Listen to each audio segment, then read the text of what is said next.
मजदूर गरीब बच्चे की कहानी। चल उठ अमन, काम पर जाना है।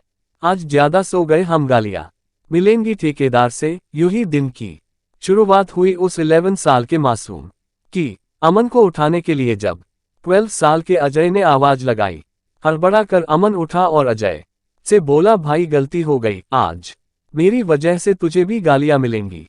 अजय ने कहा, कोई बात नहीं, गालियां रोटी सी लगती है आका, भूख का सवाल है। इतना कहकर दोनों फुटपाथ से उठे और पास के पियाव से पानी लाने के लिए पुरानी प्लास्टिक की बोतल लिए दौड़े दौड़े गए।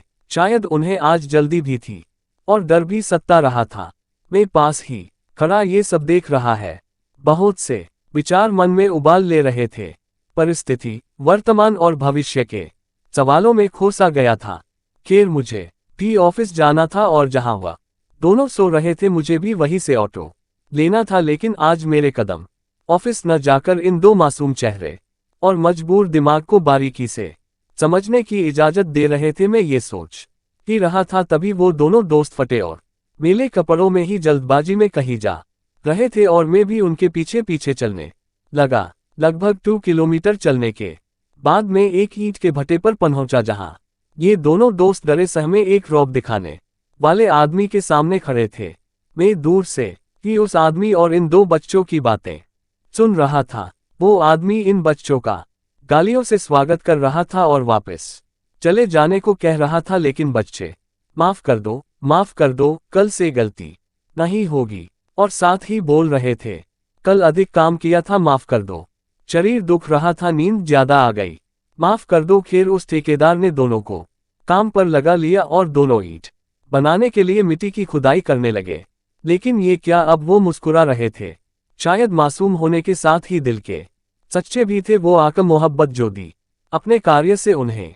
मासूम गरीब चेहरा व मजबूर दिमाग था उनका। दिमाग से वे दोनों अपनी उम्र के बच्चों से लगभग 20 साल बड़े थे।